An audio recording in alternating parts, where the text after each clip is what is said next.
أشرقت نفسي بنور من فؤادي حينما رددت يا رب العباد وانتشت روحي وصار الدمع يجري. السلام علیکم.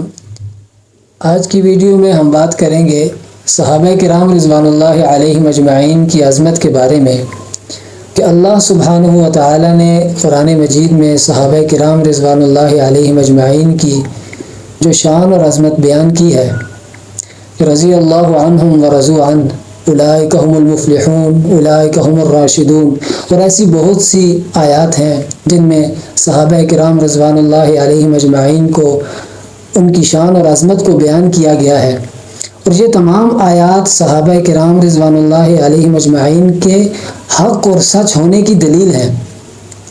ان تمام دلائل کے بعد جو لوگ صحابہ کرام رضوان اللہ علیہم اجمعین پر تنقید کرتے ہیں، ان کو تنقید کا نشانہ بناتے ہیں، تو کیا ان کی تنقید کا کوئی ثمرہ ہے یا ان کی تنقید ایک لا حاصل سی تنقید ہے؟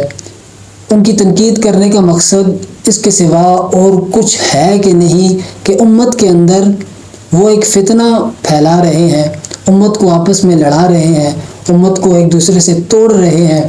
اس کے سوا ان کا اور کوئی مقصد ہے یا نہیں؟ اور اس طرح ایسے بہت سے سوالات کے جواب ہم تلاش کرنے کی کوشش کریں گے جو اس سے متعلق ہیں، اس سے جڑے ہوئے ہیں. تو سب سے پہلا سوال ہے میرا اپنے بھائی علی شان صاحب سے کہ کیا ہم جو اس زمانے کے لوگ ہیں، جو اس زمانے کے مسلمان ہیں، کہ ہم لوگ اس قابل ہیں یا ہم اس اہل ہیں کہ ہم صحابہ کرام رضوان اللہ علیہم اجمعین پر تنقید کریں؟ وہ صحابہ کرام جن کی تربیت حضرت محمد صلی اللہ علیہ وسلم نے کی ہے، اور ان کے بارے میں اللہ رب العزت نے انہیں دنیا میں جنت کی خوشخبری دی ہے، اور یہ کہا ہے کہ رضی اللہ عنہم و رضوا عنہ، کہ میں ان سے راضی ہو گیا، یہ مجھ سے راضی ہو گیا. یہ چیزیں جب اللہ رب العزت نے صحابہ کرام کے بارے میں بیان کی ہیں، تو اس کے بعد کیا ہم اس چیز کے اہل ہیں کہ ہم صحابہ کرام پر تنقید کریں؟ کیا کہتے ہیں آپ اس بارے میں؟ پہلی بات یہ کہ میں اس چیز کا اپنے آپ کو اہل نہیں سمجھتا کہ صحابہ کے بارے میں اس بات کا جواب بھی دوں کہ صحابہ تنقید کے اہل ہیں یا نہیں. میں اپنا اب خود کو اس کا اہل نہیں سمجھتا، لیکن اس کا بہترین طریقہ یہ ہے کہ ہم قرآن پاک کو سب سے پہلے دیکھیں کہ قرآن پاک میں اللہ تعالیٰ نے صحابہ کرام کو کن الفاظ سے اور کن القابات سے یاد کیا. قرآن پاک میں ایک جگہ پر آتا ہے وَكُلًّا وَعَدَ اللَّهُ الْحُسْنَى، صحابہ کو لے کے اللہ تعالیٰ نے ارشاد فرمایا کہ اللہ تعالیٰ نے كُلًّا وَعَدَ اللَّهُ الْحُسْنَى، سب صحابہ سے A to Z، یعنی ابو بکر صدیق رضی اللہ تعالیٰ عنہ سے لے کے آخری صحابی تک سب سے اللہ تعالیٰ نے حسنہ، اچھائی کا یعنی کہ جنت کا وعدہ کیا. یعنی سب لوگوں کو، سب صحابہ کرام کو جنتی ہونے کا سرٹیفکیٹ وہ قرآن پاک نے دیا ہے. اس کے علاوہ ایک آیت میں اولئک هم الراشدون، یعنی یہی لوگ رشد والے، ہدایت والے، یہی لوگ انہیں ہدایت والا کہا گیا، ہدایت یافتہ. اچھا، پہلے سے بارے میں جس طرح اللہ تعالیٰ نے ارشاد فرمایا وَإِذَا قِيلَ لَهُمْ آمِنُوا كَمَا آمَنَ النَّاسِ، کہ جب ان کافروں سے کہا جاتا ہے کہ ایسا ایمان لاؤ جیسا کہ وہ لوگ ایمان لائے، یعنی صحابہ ایمان، یعنی صحابہ کے ایمان کو نمونہ قرار دیا گیا، تو نمونے میں خرابی نہیں ہوا کرتی حضرت. یعنی آمنوا کما آمن الناس، ایمان ایسا عمدہ طریقے سے لاؤ جیسا کہ صحابہ کرام نے عمدگی سے ایمان لایا. مطلب صحابہ کرام کو ایمان کا معیار بتایا گیا. قرآن پاک میں صحابہ کرام کو یہ ایمان کا معیار بتایا گیا کہ ایمان ایسا لاؤ جیسے صحابہ کرام ایمان لائے. بالکل.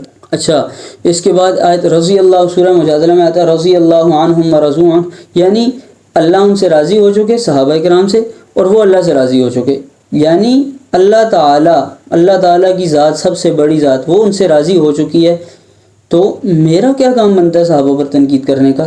آج صحابہ کرام کی تمام جو اس دنیا سے رخصت ہو چکے ہیں، ان کے جانے کے کم از کم 1400 سال کے بعد میرا کوئی تک نہیں بنتی صحابہ پر تنقید کرنے کی، کوئی مقصد نظر نہیں آتا. یا تو صحابہ پر تنقید ایسے شخص پہ یا تو کی جائے کہ اس کی اصلاح کی ہو، اگر خدا نخواستہ اگر اس میں خرابی ہے. میں نہیں سمجھتا صحابہ کی زندگی میں کوئی خرابیاں گزری ہیں، یا جو ان کی تھی اجتہادی غلطیاں، جو ان کے اختلافات تھے آپس میں تھے، ہم ان کو حل کرنے والے کون ہوتے ہیں؟ یہ سوچنے والی بات ہے جو آپ نے کی ہے کہ صحابہ پر تنقید کا کچھ حاصل ہے یا نہیں. جی. صحابہ پر تنقید کا اس زمانے میں 1400 سال کے بعد حاصل اس کا صرف یہ ہے کہ مثال کے طور پر دو فریق اگر بنا دیے جائیں کہ ایک طرف رکھا جائے ابو بکر صدیق رضی اللہ تعالیٰ عنہ یا صحابہ کو، دوسری طرف ایک فریق خواہ مخواہ کا ایک فرضی جیسا بنا دیا جائے فریق اہل بیت کو، اور پھر اس کے بعد آپ کے فریق بنانے والے کے ذہن میں ہو کچھ کہ لازمی طور پر کچھ لوگ اہل بیت کی طرف ہوں گے اور کچھ لوگ صحابہ کرام جو باقی صحابہ کرام ہیں ان کی طرف، پھر امت میں کلیش پیدا ہو. یعنی یہ سوچی سمجھی جو ہے سازش نظر آتی ہے کہ ایک سازش کے تحت یہ دو فریق بنائے گئے ہیں. مطلب یہ دونوں ہیں ایک ہی، ان کو علیحدہ بتایا گیا ہے ایک سازش کے تحت. آپ دیکھیں تو یہ دیکھیں اہل بیت جو ہے گھر والے، اہل بیت کا اردو میں کیا مطلب ہوتا ہے؟ گھر والے.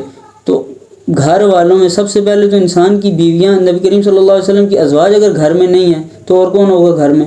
اہل بیت میں صرف 5 کو پیش کیا جاتا ہے یا 5 مشہور ہیں، وہ ان میں سے ہر ایک کے اپنے درجات اور اپنی بلندیاں اور اپنا مقام ہے اور بہت زیادہ ہے. حضرت علی رضی اللہ تعالیٰ عنہ، حضرت فاطمہ، حضرت حسن، حضرت حسین، حضرت محمد صلی اللہ علیہ وسلم. لیکن اس کا یہ مطلب نہیں ہے کہ ازواج کو اہل بیت سے نکال دیا جائے، یہ بہت مشکل بات ہے. اچھا اس کے بعد اب صحابہ پر تنقید میں ہم دیکھیں گے کہ ہم لوگ صحابہ پر تنقید کے اہل ہیں یا نہیں. ایک تو ہم نے قرآن پاک میں دیکھا کُلًا وعد اللہ الحسنى رضی اللہ عنہم ورضوا عنہ اولئک هم الفائزون اولئک هم الراشدون اولئک هم. اس کے بعد ہم نبی کریم صلی اللہ علیہ وسلم کا اپنے یاروں کے بارے میں کیا خیال تھا، نبی کریم صلی اللہ علیہ وسلم نے اپنے دوستوں کے بارے میں کیا فرمایا کہ میرے جانے کے بعد میرے دوستوں کے ساتھ کیسا برتاؤ رکھنا ہے. تو اس میں ہمیں ایک حدیث واضح نظر آتی ہے، اللہ جو ہر خطبے میں، ہر جمعے کے خطبے میں ہم سنتے ہیں جی. اللہ فی اصحابی لا تتخذوهم من بعدی غرضا فمن احبهم فبحبی احبهم ومن ابغضهم فببغضی ابغضهم. کہ نبی کریم صلی اللہ علیہ وسلم نے فرمایا لا تتخذوهم من بعدی غرضا، کہ میرے جانے کے بعد انہیں تنقید کا نشانہ نہ بنانا. لا تتخذوهم من بعدی غرضا، میرے جانے کے بعد میرے صحابہ کرام کو تنقید کا نشانہ نہ بنانا. فمن احب، کہ جو ان سے محبت رکھے گا تو میری محبت کی وجہ سے محبت رکھے گا، اور جو ان سے بغض رکھے گا تو اچھا میں یہ آپ کو بتانا چاہ رہا تھا کہ صحابہ کرام دائرہ اسلام میں آنے کے بعد ایک قسم کا سافٹ ٹارگٹ ہے نبی کریم صلی اللہ علیہ وسلم کی ذات کو دیکھتے ہوئے. اس کے بعد اس کے بدلے میں صحابہ کرام سافٹ ٹارگٹ ہیں. کس طرح؟ وہ اس طرح ہی میں بات آپ کو سمجھانا چاہ رہا ہوں کہ دیکھیں کوئی آدمی اگر اسلام میں کسی چیز پر تنقید کرنا چاہتا ہے اور اس تنقید کرنے والے کا مقصد یہ ہو کہ میں اسلام کی جڑوں کو ہلا کے رکھ دوں، اسلام کی جڑوں کو ہلا کے رکھ دوں، تو اس کے لیے ضروری ہوگا کہ وہ قرون اولیٰ میں ابتدائی زمانے کے لوگوں میں سے کسی پر تنقید کرے. ٹھیک ہے. پھر جب وہ ابتدائی لوگوں میں کسی کے زمانے میں کسی آدمی پر اگر تنقید کرنا چاہے گا تو نبی کریم صلی اللہ علیہ وسلم کی ذات پر وہ کبھی بھی تنقید نہیں کر سکے گا.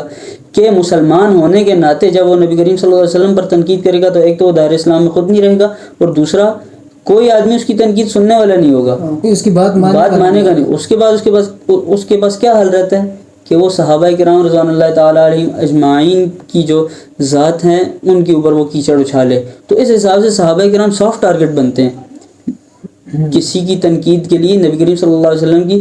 تو یہ آسان ٹارگٹ ہے، مطلب ان کا مقصد نبی علیہ السلام کی تنقید، اصل تو یہ ہے نا تنقید کرنا. لیکن وہ وہاں سے وہ اس دروازے سے آ نہیں سکتے. ایسے ہی وہ اس دروازے سے آئیں گے تو ان کا مقصد حل نہیں ہوگا، وہ پکڑے جائیں گے، مسلمان ان کی طرف راغب نہیں ہوں گے. یہ سافٹ ٹارگٹ رکھ کے صحابہ کو سامنے رکھ کے اصل جو تنقید ہے وہ تو اسلام پر ہے. دیکھیں نا، اگر کوئی آدمی اس دور میں آ کے یہ کہے کہ جی خلافت میں پہلا نمبر فلاں صحابی کا تھا، چوتھا فلاں کا تھا، تیسرا جس کا تیسرا ہے اس کا دوسرا ہونا چاہیے تھا، جس کا چوتھا ہے اس کا پہلا ہونا چاہیے تھا، تو اس کا اس زمانے میں فائدہ کیا ہوگا؟ میں آپ سے سوال کروں، کیا فائدہ ہوگا؟ فائدہ کچھ بھی نہیں ہو سکتا، کیونکہ وہ خلافت تبدیل تو ہو نہیں سکتی، کیونکہ حل ہے، ہو چکی ہے، گزر گئی ہے. میں اپنا کہتا ہوں ہم 100% ہم جو ہیں مطمئن ہیں اس بات پہ کہ جو خلافت کی ترتیب تھی، بلکہ بعض کتب میں تو اس طرح ذکر ہے کہ خلافت کی ترتیب آفاقی ہے، کہ جس طرح نبوت کے لیے اللہ تعالیٰ نے بندے چنے ہوئے ہیں اس طرح صحابہ کرام کو بھی چنا گیا، اور صحابہ کی ترتیب آفاقی ہے، یعنی جو پہلا نمبر ہے یہ من جانب اللہ پہلا نمبر ہے خلافت کا، جو دوسرا ہے یہ من جانب اللہ دوسرا ہے، اسی طرح تیسرا اور چوتھا. مطلب جو اس ترتیب پر اعتراض کرتا ہے وہ اللہ کی جو چناؤ ہے اس پر اعتراض کر رہا ہے، اس کا مقصد یہ ہے. جی اس طرح ہی ہے. تو صحابہ کی جو ترتیب ہے خلافت کی، اس پہ ابھی کہنے کا مقصد یہ ہے کہ اس دور کے اندر اس میں تنقید کا کوئی ثمرہ، کوئی فائدہ اس وقت کے لوگوں کو حاصل نہیں ہوگا. یا تو کوئی ایسا آدمی ہے جو کہہ سکے کہ میں یہ ترتیب اس وقت آگے پیچھے کر سکتا ہوں، ناممکن ہے. کس طرح؟ نہ پہلے نمبر والے باقی ہیں اس وقت، وہ بھی جنت میں، اور جو چوتھے نمبر والے وہ بھی جا چکے ہیں دنیا، وہ بھی جنت میں. تو کس طرح اس کا ثمرہ کیا ہے؟ یہ لا حاصل بحث ہے اور یہ فضول بحث ہے. صرف لوگوں کے ذہنوں میں اسلام کے متعلق مختلف قسم کے اشکالات، ایک تشویش پیدا کرنا اور ایک کلیش امت کے درمیان، کلیش امت کے اندر بٹوارا، اس کی اسے سازش کہہ سکتے ہیں. اس کے بغیر اس کا کوئی ثمرہ نظر نہیں آتا. یا تو اگر ثمرہ نظر آئے تو ہم بھی کسی فریق میں ہو جائیں، ہم بھی تنقید کریں، لیکن اس کا فائدہ نظر نہیں آ رہا. ایسے یعنی کہنے کا مقصد یہ ہے کہ صحابی پر تنقید کرنے کے لیے صحابی ہونا ضروری ہے. صحابی ہونا ضروری ہے. اور اس وقت یہ صحابیت ایسا رتبہ ہے کہ یہ اس کو آپ، یہ کوئی اس طرح نہیں ہے کہ زیادہ نیکیاں کر کے آپ صحابی بن جائیں گے. یہ ایک وقت کے ساتھ مخصوص تھی. نبی کریم صلی اللہ علیہ وسلم کی زندگی کے ساتھ صحابیت مخصوص تھی کہ نبی کریم صلی اللہ علیہ وسلم کو زندگی میں ایمان کی حالت میں جو شخص دیکھے گا وہ صحابی کہلائے گا. وہ کام تو اب ہو نہیں سکتا. نبی کریم صلی اللہ علیہ وسلم دنیا سے رحلت فرما چکے ہیں، تو کوئی کس طرح دیکھے گا ایمان کی حالت میں نبی کریم صلی اللہ علیہ وسلم کو؟ کوئی کس طرح زیارت کرے گا؟ ٹھیک ہے، تو یہ صحابیت کا رتبہ کوئی ابھی پا نہیں سکتا. صحابیت کا رتبہ پائے بغیر صحابہ پر تنقید، یہ صحابہ کی ذات سے انصاف نہیں ہے. قرآن میں بہت سی آیات ہیں جن میں نص یہ ہے صحابہ کی عظمت پر وارد ہے. اور اچھا، نبی کریم صلی اللہ علیہ وسلم نے اپنی زندگی میں بہت ساری پیشن گوئیاں کی ہیں کہ میرے بعد اس طرح ہوگا، میرے بعد 30 بڑے دجال کذاب آئیں گے، قیامت کی نشانیاں نبی کریم صلی اللہ علیہ وسلم نے بتائی ہیں. جی، اس طرح بہت سی احادیث، بہت سی پیشن گوئیاں نبی کریم صلی اللہ علیہ وسلم نے کی ہیں. اگر خدا نخواستہ جس طرح بعض لوگوں کا غلط گمان یہ ہے کہ نعوذ باللہ من ذالک کہ صحابہ کرام نبی کریم صلی اللہ علیہ وسلم کی رحلت کے بعد بہت سارے صحابہ کرام وہ ارتداد کی طرف چلے گئے تھے، یا نعوذ باللہ وہ مرتد ہو گئے تھے، انہوں نے اسلام کو چھوڑ دیا تھا. اگر خدا نخواستہ یہ معاملہ ہوتا تو یہ اسلام کے معاملات میں بہت بڑا معاملہ ہوتا. تو کیا نبی کریم صلی اللہ علیہ وسلم اس بارے میں کوئی پیشن گوئی نہ کر کے جاتے؟ بالکل کر کے جاتے. بالفرض والمحال ہم یہ باتیں کر رہے ہیں کہ یہ ہو ہی نہیں سکتا. اگر خدا نخواستہ کوئی آدمی اگر ایسا سوچتا ہے تو اس کے لیے اتنی بات کافی ہے کہ نبی کریم صلی اللہ علیہ وسلم نے ہمیں آنے والے اندیشوں کے بارے میں اپنی امت کو آگاہ کر رکھا ہے. اپنی حدیث میں ہمیں بیشتر ہر قسم کی پیشن گوئی ملتی ہے تاکہ ہم آگاہ ہوں. دجال کے آنے کی، ہمیں دجال سب سے بڑا فتنہ ہے. عیسیٰ علیہ السلام کے آنے کی نبی کریم صلی اللہ علیہ وسلم نے پیشن گوئی کر رکھی ہے کہ عیسیٰ علیہ السلام کا نزول ہوگا. تو کیا نعوذ باللہ اگر ایسا ہوتا تو نبی کریم صلی اللہ علیہ وسلم نے پیشن گوئی نہ کی ہوتی؟ اور ایک اور حدیث بھی آتی ہے نا کہ اصحابی کا نجوم فبأیہم اقتدیتم. جی فبأیہم اقتدیتم کا لفظ عربی میں اس طرح ہے نا. فبأی کا مطلب ہوتا ہے کہ جو بھی، جس کی بھی، یہ کل کو شامل ہے. کوئی ایک صحابی کا آپ نہیں کہہ سکتے اس حدیث کے بعد فبأی کہ وہ گمراہی پر نعوذ باللہ تھے. اس حدیث کا مطلب یہ فبأیہم اقتدیتم اہتدیتم، کسی ایک کو بھی پکڑ لو گے تو سیدھا جنت میں چلے جاؤ گے. کوئی ایک، ہر ایک صحابی خاص ویسے بھی تنقید سے مبرہ، خاص طور پر اس وقت کے لوگوں کی تنقید سے مبرہ ہیں. تو کہنے کا مقصد یہ ہے کہ ان لوگوں تک یہ پیغام پہنچانا ہے اور اپنے آپ کو بھی یہ باور کرانا ہے کہ خدا را اس زمانے میں 1400 سال کے بعد تمام صحابہ اس دنیا سے جا چکے ہیں. اپنے آپ کو اس قسم کی تنقید اور اس قسم کی بحث سے دور رکھیں کہ وہ صحابی کا اتنا نمبر تھا، اس صحابی کا اتنا نمبر تھا. خلیفہ پہلے، جو خلیفہ بھائی پہلے تھے وہی پہلے خلیفہ تھے، جو چوتھے تھے وہی چوتھے ہیں، جو چھٹے تھے وہی چھٹے ہیں. خدا را اس تنقید سے اپنے آپ کو دور رکھا جائے. خدا را اس قسم کی مبحث میں نہ پڑا جائے. کسی ایسی ویڈیو وغیرہ سے اور کسی ایسی، ہاں کتب کا مطالعہ کریں، کتب میں دیکھیں، اور سب سے پہلے قرآن پاک کو دیکھیں، اس کے بعد نبی کریم صلی اللہ علیہ وسلم کی احادیث کو دیکھیں، صحابہ کرام کی زندگیوں کو پڑھیں کہ نبی کریم صلی اللہ علیہ وسلم کی زندگی میں کون سے صحابی ہیں اور نبی کریم صلی اللہ علیہ وسلم نے کس صحابی کی اس امامت میں نماز پڑھی تھی، کس صحابی کی اقتداء میں نماز پڑھی تھی. نبی کریم صلی اللہ علیہ وسلم کا زندگی میں ایک صحابی کو امام بنانے کا، اپنے سامنے امام رکھنے کا مقصد کیا تھا. یہ چیزیں پڑھیں، کوشش کریں حدیث کو دیکھیں اور قرآن پاک کو سب سے پہلے دیکھیں. اور تاریخ میں زیادہ نہ پڑھیں کیونکہ تاریخ 70-80% جھوٹ ہے اور وہ ایسے لوگوں کی لکھی گئی ہے کہ جو قابل تقلید نہیں ہے. تو کوشش کریں، ہمارا آپ کو پیغام یہ ہے کہ یہ جو آج کل کی مبحث یہ فضول قسم کی بحثیں ہیں صحابہ کرام کو لے کر، اپنے ایمان کو ان سے بچائیے، اپنے ایمان کی حفاظت کریں۔ صحابہ ہمارے ایمان کا معیار ہیں، اور اپنے آپ کو اس چیز سے بچائیں کہ خدا را آپ کہیں صحابہ پر بے جا تنقید کر کے دائرہ اسلام سے خارج نہ ہو جائیں اور اپنے ایمان کو نقصان نہ پہنچا دیں۔ یہ ہمارا آپ کو اس ویڈیو میں پیغام ہے۔ انشاءاللہ اگلی ویڈیو میں پھر ملیں گے۔ ہمیں اپنی دعاؤں میں یاد رکھیں اور اپنے ایمان کی حفاظت کریں۔ خدا حافظ۔